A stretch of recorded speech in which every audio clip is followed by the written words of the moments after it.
ബലികളെക്കുറിച്ച് പറയുമ്പോൾ നിങ്ങൾ മനസ്സിലാക്കിയിരിക്കേണ്ടത് എത്ര തരം ബലികളുണ്ട്, ഏതൊക്കെ നാളിലാണ് ബലി ചെയ്യുന്നത്, എന്തിനാണ് ഈ ബലിതർപ്പണങ്ങൾ ചെയ്യുന്നത് എന്ന് നിങ്ങൾ മനസ്സിലാക്കിയിരിക്കണം. ഒരാൾ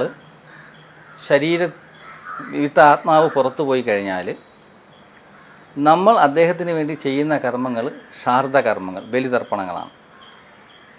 ആദ്യത്തെ 10 ദിവസം അദ്ദേഹം മരിച്ച ഉടനെ അദ്ദേഹത്തിന് ദേഹം സൃഷ്ടിക്കാൻ വേണ്ടിയിട്ട് നമ്മൾ അതിവാഹീക ദേഹം എന്ന് പറയും അതിന് 10 ദിവസം പ്രഥമദിനെ ശിരപൂരക അവയവ നിക്ഷപ്തർദ്ധം യേശപിണ്ഡം തപോപതിഷ്ഠാം എന്നാണ് അതിൻ്റെ മന്ത്രം.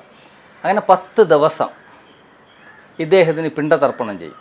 അത് സങ്കല്പമെല്ലാം ചെയ്ത് അതിൻ്റെ രീതി അദ്ദേഹം ഈ 10 ദിവസത്തെ പിണ്ടം കൊണ്ട് ഈ ആത്മാവ് ഒരു വാഹീക ദേഹം, അതിവാഹീക ദേഹം എന്ന് പറയും, ഈ ദേഹം സ്വീകരിച്ചിട്ടാണ് ഇവിടുന്ന് പോകുന്നതെന്നാണ് ഹിന്ദു മത പുരാണമടിച്ചുള്ള സങ്കല്പം. അപ്പം നമ്മൾ സ്വാഭാവികമായിട്ട് ചോദിക്കാം, നമ്മൾ കൊടുക്കുന്ന ഈ ചോറ് കാക്കയല്ലേ കഴിക്കുന്നത്, ഇദ്ദേഹത്തിന് എങ്ങനെ കിട്ടും എന്ന് ചോദിക്കാം.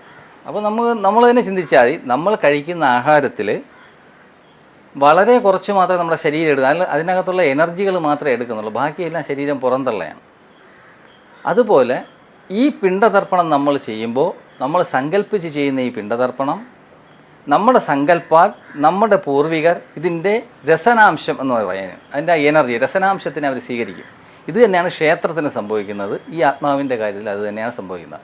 നമ്മുടെ സങ്കല്പത്തിന് അവിടെ അത്ര പ്രാധാന്യമുണ്ടെന്നുള്ളതാണ് അവിടുത്തെ മെയിൻ കാരണം.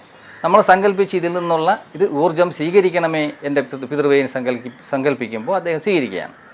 ആ സ്വീകരിക്കുന്നതിൽ നിന്ന് 10 ദിവസം കൊണ്ടുണ്ടാകുന്ന വാഹീക ദേഹത്തിലാണ് ഇദ്ദേഹത്തിൻ്റെ യാത്ര തുടരുന്നത്.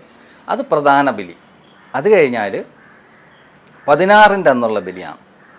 അന്ന് നമ്മൾ കുളിയും തളിയും എല്ലാം കഴിഞ്ഞ് അന്നാണ് യഥാർത്ഥത്തിൽ എല്ലാവർക്കും ഒരേ ടൈപ്പ് ബലിയേ ഉള്ളൂ. സാമുദായിക രീതി അനുസരിച്ച് പലരും അവരവരുടേതായ ഏറ്റക്കുറച്ചിൽ കാണിക്കാൻ വേണ്ടിയിട്ട് പല രീതിയിലാക്കിയതാണ്.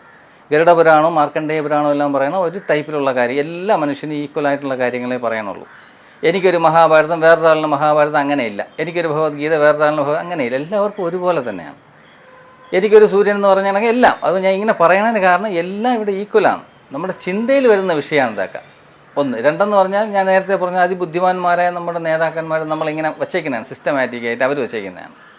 ഇതിൽ മനസ്സിലാക്കേണ്ട കാര്യം, ആദ്യം 10 ദിവസത്തെ ബലി കഴിഞ്ഞാൽ 16ൻ്റെ അന്ന് ആണ് സാധാരണ ചില സമൂഹക്കാരിവിടെ 16ൻ്റെ കർമ്മം ചെയ്യണം. യഥാർത്ഥത്തിൽ 16ൻ്റെ അന്നല്ല, എല്ലാവരും 11ൻ്റെ അന്നാണ് ചെയ്യാനുള്ളത്. 10 ദിവസത്തെ ബലി കഴിഞ്ഞ് 11ൻ്റെ അന്ന് നമ്മുടെ പുലകുളി കർമ്മങ്ങൾ ചെയ്യണം. ആ സമയത്ത് നമ്മളെല്ലാ രീതിയിലുള്ള ശുദ്ധികർമ്മങ്ങളും വീട്ടിൽ ചെയ്ത് ഈ ആത്മാവിനും ദേവതകൾക്കും വിഷ്ണു, ബ്രഹ്മമണ്ഡലം, യമമണ്ഡലം, ഹവ്യവാഹന മണ്ഡലം, ഇങ്ങനെ കുറേ 11 മണ്ഡലങ്ങളിലായിട്ട് 16 പിണ്ടം വയ്ക്കുന്നതാണ് യഥാർത്ഥ 16 പിണ്ടം. അതിനെ 16ൻ്റെ എന്നുള്ള ബലിയാക്കി മാറ്റിയതാണ്. യഥാർത്ഥത്തിൽ 16 പിണ്ടം 11ൻ്റെ അന്ന് വയ്ക്കേണ്ടതാണ്. പക്ഷെ വച്ച് വരുമ്പോൾ പറഞ്ഞ് അവസാനം 16ൻ്റെ അന്നായി. ചില സമുദായക്കാർ ഇപ്പം വീണ്ടും NSSും പല ആൾക്കാരും 11ൻ്റെ അന്നാക്കിയിട്ടുണ്ട്. അത് 11ൻ്റെ അന്ന് തന്നെയാണ് വയ്ക്കാനുള്ളത്, 16നല്ല വയ്ക്കാനുള്ളത്. അത് നമ്മൾ മനസ്സിലാക്കിയിരിക്കേണ്ട ഒരു കാര്യമാണ്. മൂന്നാമത്തെ കാര്യം, ആ 16ൻ്റെ കർമ്മം കഴിഞ്ഞാൽ ശുദ്ധബലി ചെയ്ത് അവസാനിപ്പിച്ച് കഴിഞ്ഞാൽ ക്ഷേത്രത്തിലെല്ലാം പോയി ദർശനം ചെയ്ത് 41ൻ്റെ അന്ന് പിന്നെ ഒരു കർമ്മം ചെയ്യും.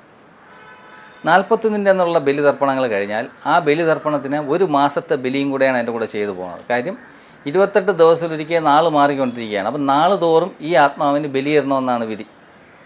41ൻ്റെ അന്നുള്ള കർമ്മം കഴിഞ്ഞതിന് ശേഷം ആ ആത്മാവ് മരിച്ചു പോയ നാൾ, ഒരു കുട്ടി ജനിക്കുമ്പോൾ എങ്ങനെയാണ് ആ നാൾ, അതുപോലെ മരിച്ച സമയം അതാണ് എടുക്കേണ്ടത്. ആ നാൾ, ആ ടൈം, അത് വച്ചിട്ട് ഉള്ള തർപ്പണങ്ങൾ അടുത്ത 13ാമത്തെ ബലി വരെ, 13ാമത്തെ പ്രാവശ്യം ഈ നാൾ വരുമ്പോൾ അപ്പോൾ 1 വർഷമാവും. 28 ദിവസം വെച്ചിട്ടാണ് നോക്കണം, അപ്പോൾ 1 വർഷമാവും. ആ സമയത്ത് 13ൻ്റെ അന്ന് വാർഷിക ശ്രാദ്ധം ചെയ്ത് ഈ ആത്മാവിനെ ചിലർ സായുജ്യ പൂജ ചെയ്യാറുണ്ട്, ചിലർ സുദർശനം ചെയ്യാറുണ്ട്, ചിലർ പല പല ഹോമങ്ങളും കൂടെ ചെയ്യാറുണ്ട്. തിരുവല്ലത്ത് സാധാരണ ചെയ്യുന്നത് ബലിതർപ്പണങ്ങൾ കൃത്യമായി ചെയ്ത് അന്നത്തെ ദിവസം ഇതിനെ ആവാഹിച്ച് ഭഗവത് പാദത്തിൽ സായുജ്യത്തിന് കൊടുക്കും. ഇതാണ് ഇവിടെ ചെയ്യുന്നത്.